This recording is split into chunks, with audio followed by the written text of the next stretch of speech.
संतोष देशमुख हत्येप्रकरणी पीएसआय निलंबित, तर पीएसआय राजेश पाटील यांना निलंबित करण्यात आलेला आहे। तर पीआय महाजन यांची चौकशी होणार आहे। तर पोलीस अधीक्षक अविनाश बारगळ यांनी या संदर्भात माहिती दिली आहे। बीडच्या केस तालुक्यातील मसाजोग गावचे सरपंच संतोष देशमुख यांचं अपहरण करून निर्गुणपणे खून करण्यात आला। तर सरपंच संतोष देशमुख अपहरण करून हत्या प्रकरण पीएसआय राजेश पाटील निलंबित, तर पीआय महाजन यांची चौकशी होणार आहे। आताची सर्वात महत्त्वाची बातमी आपण पाहतोय। संतोष देशमुख हत्येप्रकरणी पीएसआयला निलंबित करण्यात आलेला आहे। पीएसआय राजेश पाटील यांना निलंबित करण्यात आले आणि या संदर्भात अधिकची माहिती देत आहेत आमचे प्रतिनिधी उद्धव मोरे। उद्धव, या संदर्भातला अधिकचा तपशील।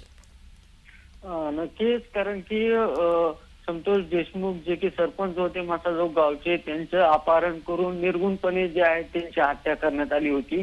आणि या सगळ्या घटनेनंतर पूर्ण परिसरातला जो वर्ग आहे तो आक्रमक झाला होता। त्यांनी सातत्याने आंदोलन लावून या सगळ्या संदर्भामध्ये आंदोलन देखील केलं होतं। काही ठिकाणी तर आपण तणावाची परिस्थिती झाल्याचे देखील बघितलं होतं। बस पेटवण्याचा प्रयत्न झाला होता, जाळपोळ करण्याचा प्रयत्न झाला होता।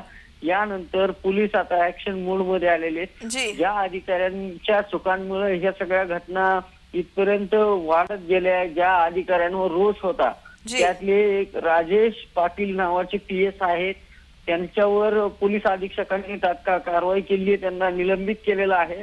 तर त्या ठिकाणचे पोलीस निरीक्षक महाजन आहेत, यांची चौकशी करायची देखील त्यांनी मान्य केले, कारण की पोलीस अधीक्षकांची मर्यादा त्यांच्यावर कारवाई करण्याची नसती तर त्यांचा अहवाल पाठवण्याची असते। त्याच्यामुळे त्यांची चौकशी करून अहवाल त्यांच्या संदर्भामधला लवकरात लवकर पाठवण्याचं पोलीस अधीक्षकांनी ठरवलेलं आहे। धन्यवाद उद्धव, तुम्ही दिलेल्या माहितीसाठी।